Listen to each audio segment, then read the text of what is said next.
this week. And it looks like we're live on both YouTube and Twitter. That's good. It worked for once. Thank you for listening to or watching the BlockWeb Beat podcast, live streamed on Tuesday, the 4th of June at about 6:50 p.m. Australian Eastern Standard Time. On this week's show, crypto markets are holding steady, US Navy's paranoid blockchain, Ethereum ETFs price surge prediction, Epic Sandbox-Upland Metaverse partnership announced, the Upland Metaverse Genesis Week 2024 is about to kick off. There's charity gaming merge, Google's Next-Gen Metaverse, OpenAI alarms writers, Microsoft's AI mega investment, NFT risks exposed, NFT sales plummet, blockchain gaming boom, and Square Enix's NFT shift.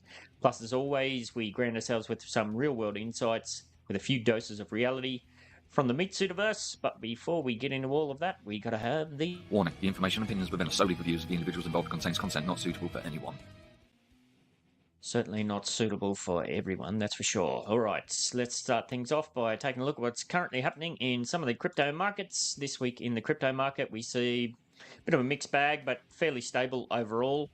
The global crypto market cap has slightly increased, moving up to 2.56 trillion from last week's 2.55 trillion. A growth of just 0.4%. Bitcoin's dominance over the market has also increased by 1.3%, now standing at 53.2. The market sentiment, as indicated by the Fear and Greed Index, has shifted from 65 to 62, still in the greed category, of course, but showing a reduction in the market euphoria from a couple of weeks ago.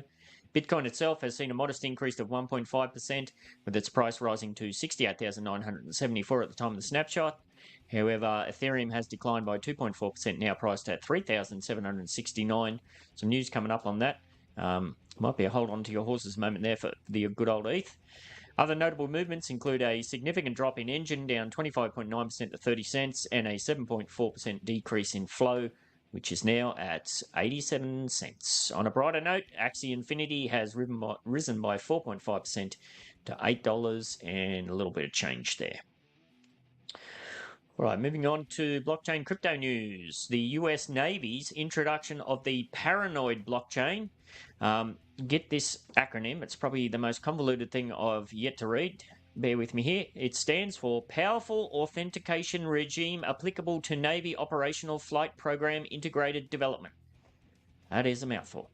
So yes, this paranoid blockchain is all about stuff going on with the Navy, but it's going to be interesting to see how it could interact with things in the private sector as well, as far as the broader blockchain and crypto sectors. This tech, which was initially developed to protect avionics software, secures software through its development stages by ensuring all modifications are verified across blockchain nodes, as they do.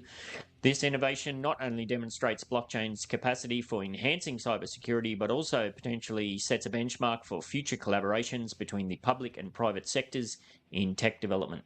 By offering the military-grade security solution to the private sector, the Navy may catalyse further adoption and trust in blockchain tech across industries where data security is crucial, encouraging the development of new applications and security standards within the blockchain ecosystem. Sounds a bit like way back in the day, I was involved in an ICO about this stuff. I lost, what did I lose? 12 ETH or something in that ICO. Turned out to be a big scam, but lucky I got that ETH for free, so no harm, no foul. All right, in other blockchain crypto news, the recent approval by the US SEC for the launch of spot ETFs marks a significant advancement in crypto integration into mainstream financial markets. This move, which follows the earlier approval of Bitcoin ETFs, of course, is anticipated to significantly boost Ethereum's market value, with some analysts predicting a potential price target of $6,000 by the end of July. So yes, wait and see. Such developments are not only enhancing investor confidence, but also attracting substantial institutional investments into the sector.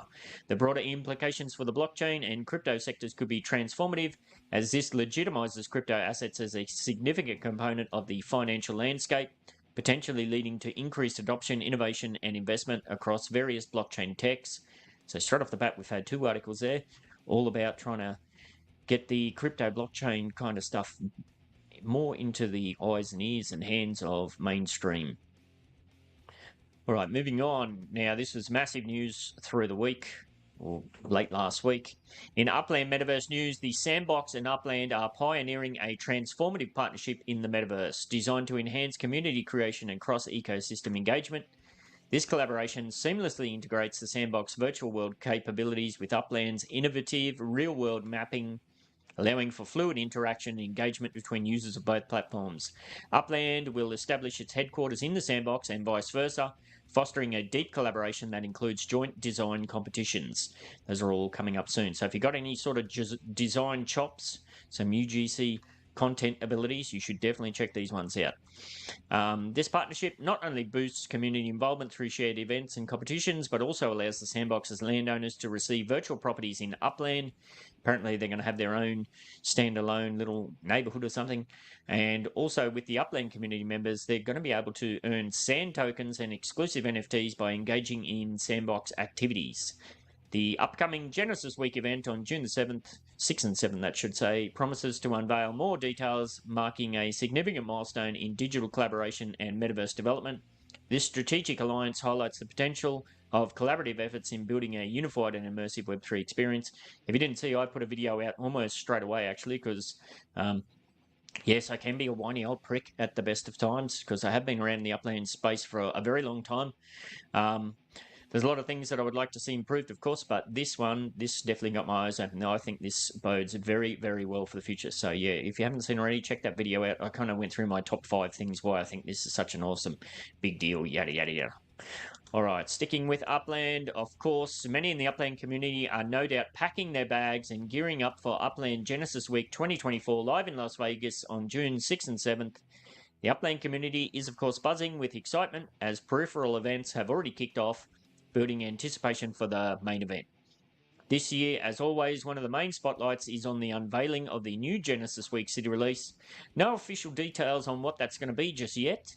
However, speculations are rife, with contenders like Paris and Boston leading the guesses from what I can see. But wait, there's a twist. Hints just recently from the Genesis Season Pass graphics suggest we might see Madrid as a surprise choice, or somewhere in Europe, other than Paris maybe, who knows. Whether it's the romance of Paris, the historical allure of Boston, or the vibrant charm of Madrid, or something else entirely, this Genesis Week promises to be another landmark event in the Upland Metaverse. If you are attending, of course, take care of yourself, stay hydrated, and most importantly of all, get amongst it and have loads of fun.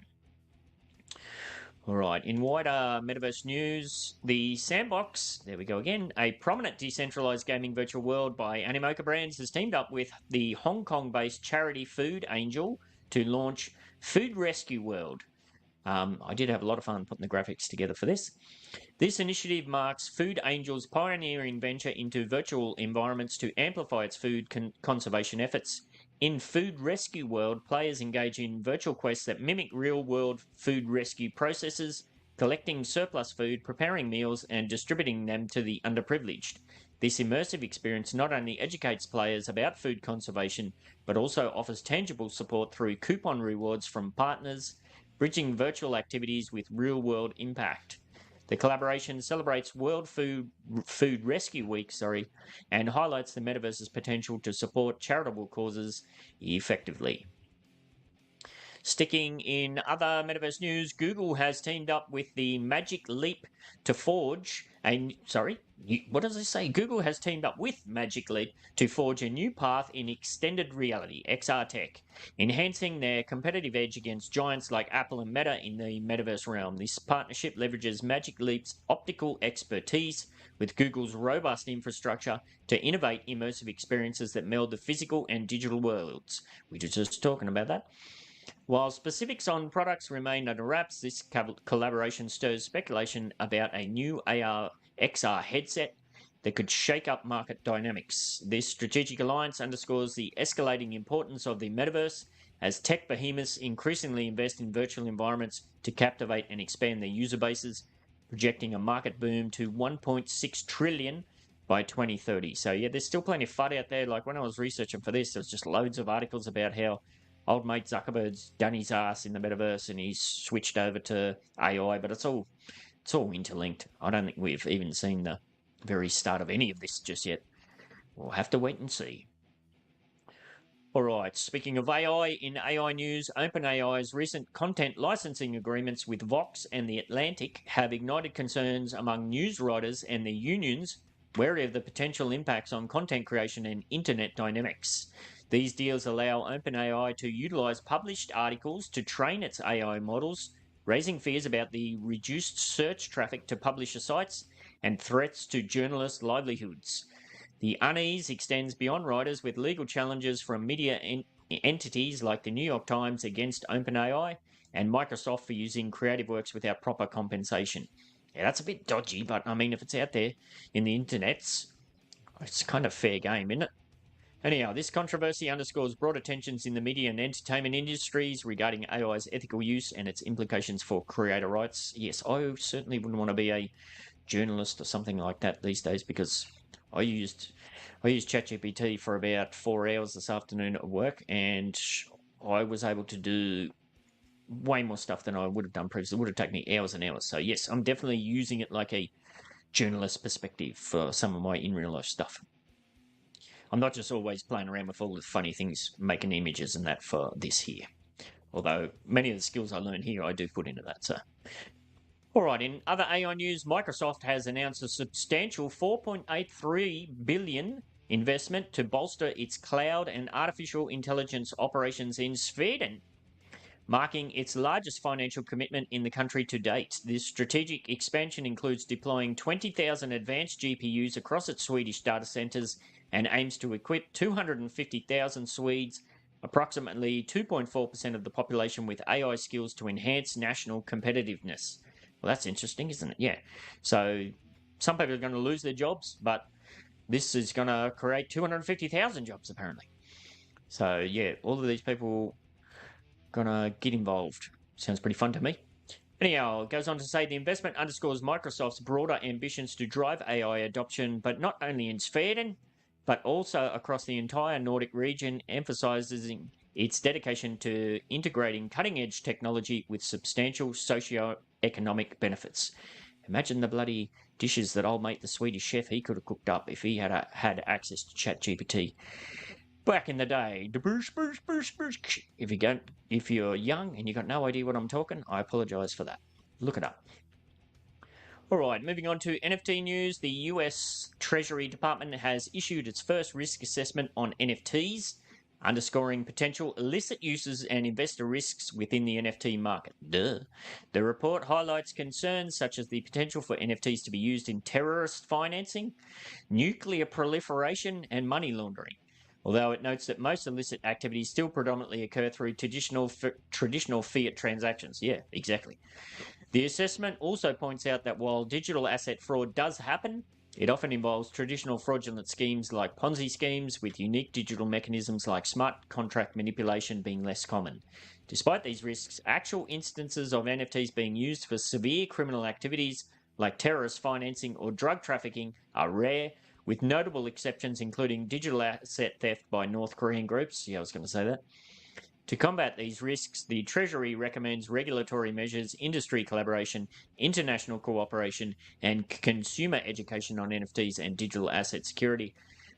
It's like anything else. Don't invest more than you're willing to lose. If it seems too good to be true, it probably is. There's scams everywhere. It's not just about NFTs. But of course, they're going to put the fear in it because it's something new and shiny. All right, sticking with NFT news, global NFT sales have apparently plummeted in May, with a total of 604 million, marking the lowest performance since October, and the first month of 2024 with sales dropping below 1 billion. Ethereum led the decline, with sales totaling 164 million US, the lowest since September, and the smallest number of unique buyers since June 2021. Similarly, Bitcoin NFT sales also hit a new low for the year at 160 million. In contrast, Solana showed some resilience in terms of activity despite a dip in sales to under 100 million for the first time since last November, setting new records for monthly unique buyers and sellers. However, the average sale price on Solana decreased to its lowest this year, $37.80, reflecting a broader market downturn.